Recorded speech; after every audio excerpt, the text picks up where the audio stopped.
Hey friends, welcome back to hashtag MNB Vibes and today's adventure. Oh, is the next level. After soaking in Glencoe Valley, we hiked just a short way further to one of the most Ireland's most dramatic and mysterious natural wonders.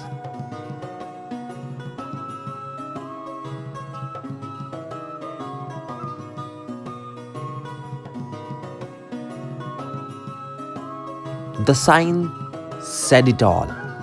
The Devil's Chimney.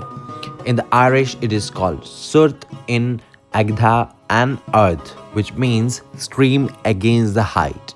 And let me tell you, the name, it's not a joke.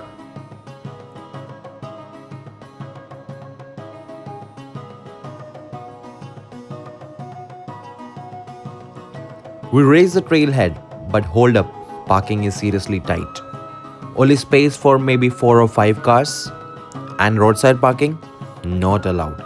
So yeah, we waited for a slot, like waiting for a concert tickets. And we finally got in through a charming little wooden gate.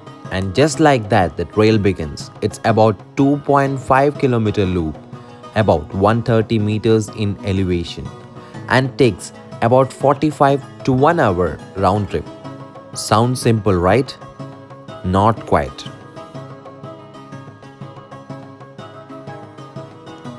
The path starts smooth, surrounded by native Irish woodland, ash oaks, beech, and ancient trees that could be up to 1,000 years old.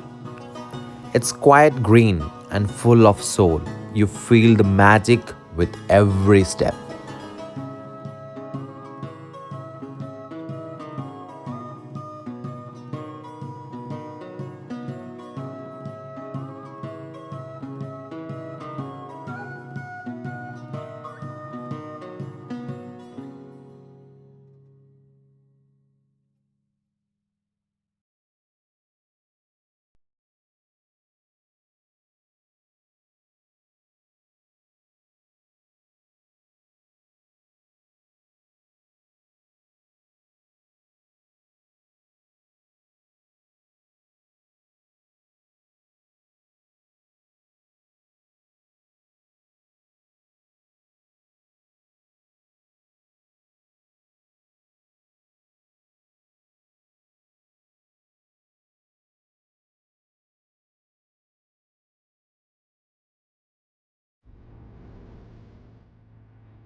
But the climb gets real.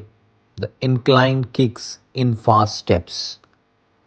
Gravel muds if it's been raining, but every turn worth it. Because behind each rise, the view just get wider.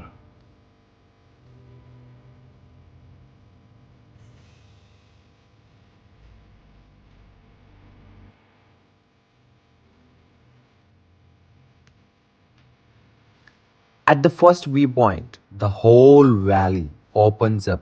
Glencar Lake shines in sunlight like polished glass, and the breeze, pure serenity. But we aren't stopping there.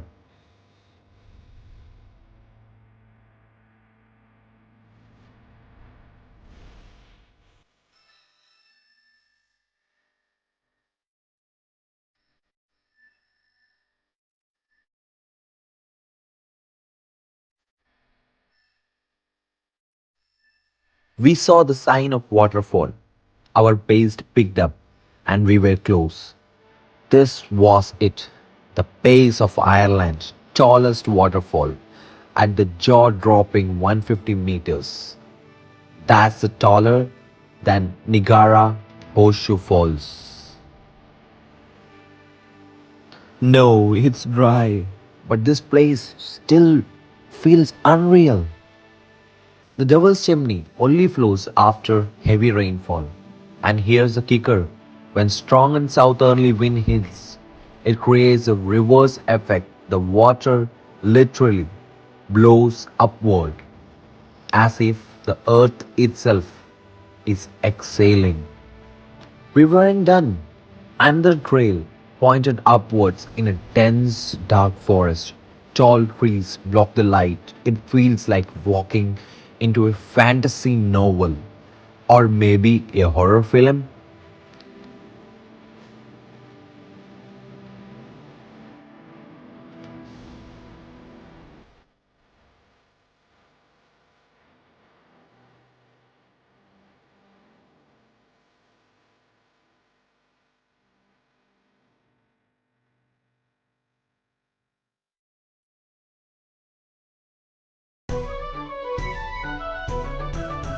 We climbed, slipped, laughed, and met our group halfway.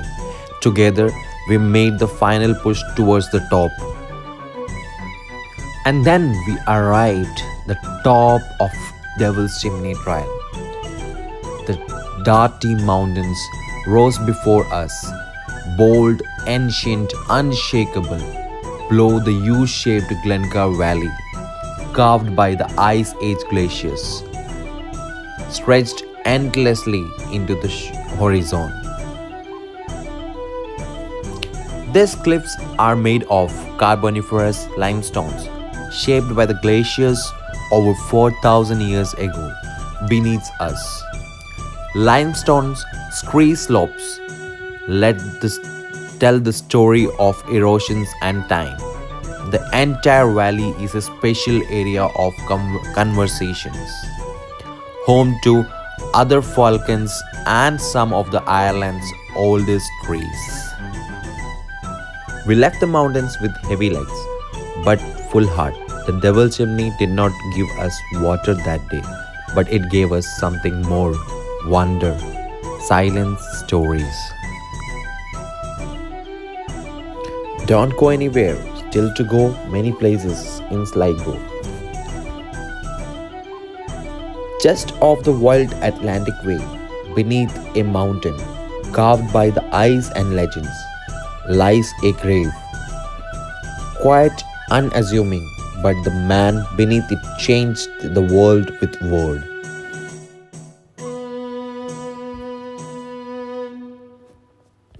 This is Drumcliff, final resting place for William Butler Yeats, Ireland's greatest poet, and etched on his stones, the final lines he gave the world: cast a cold eye on life, on death, horsemen pass by.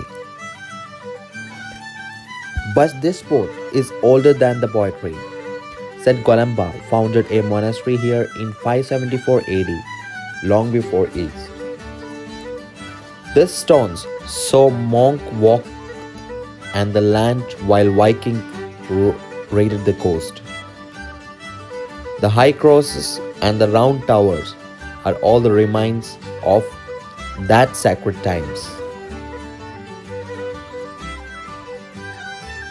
And behind it all, the great shadow of Benbulben, flat-topped, wind-swept, ancient a mountain is called the bare Benbulben of Duret.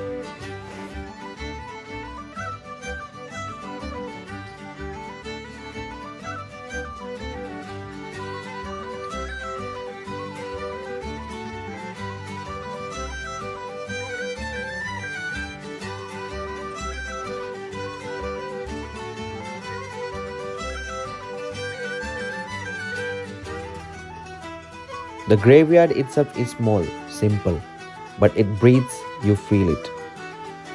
The way Ireland remembered, not through monument, but through meanings.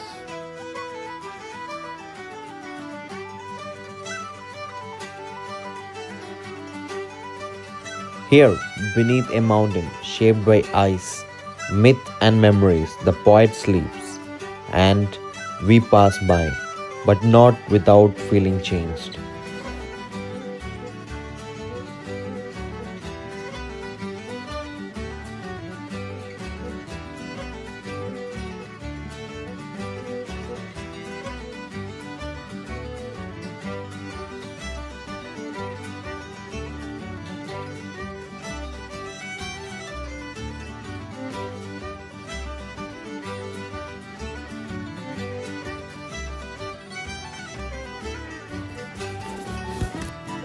Just 8 kilometers from Sligo town, where the land bends gently towards the sea, lies Roses Point, a coastal village where wild Atlantic beauty meets poetic soul. Roses Point Beach stretches out like a ribbon of calm, clean, spacious, and framed by Benbulben in the distance. It's a blue flag certified, which means crystal water, soft sand, and lifeguard during summers. When the tide's low, the sand shimmers like glass. When it's high, the sea rolls in gentle, powerful, ancient. This is where the land breathes with the rhythm of the Atlantic. Roses Point has been sailors' village for centuries. In the 1800s, it was bustling port. Today, it's still a heaven of sailboats, windsurfers, and anyone who carves that salt air freedom.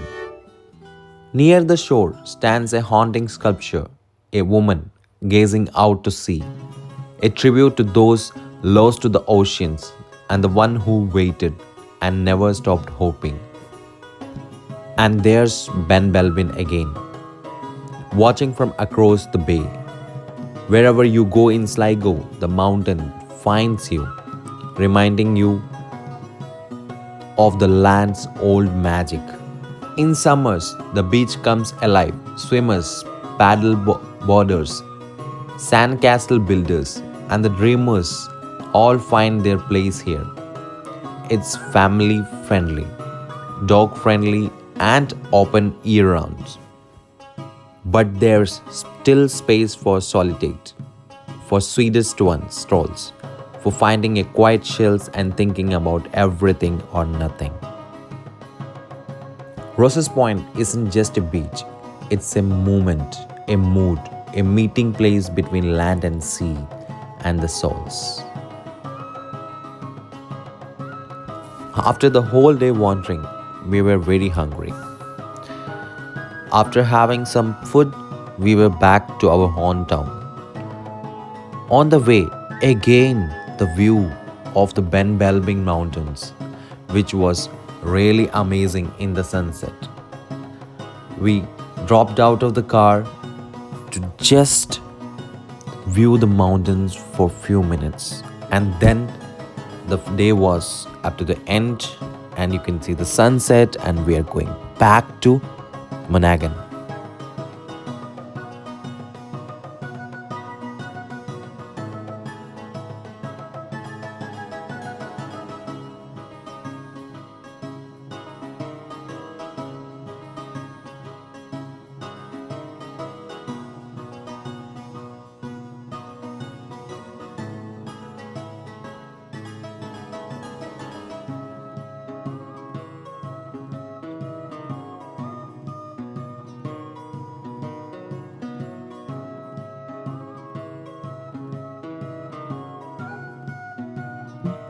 From quiet valleys to roaring coastlines, this is just the beginning.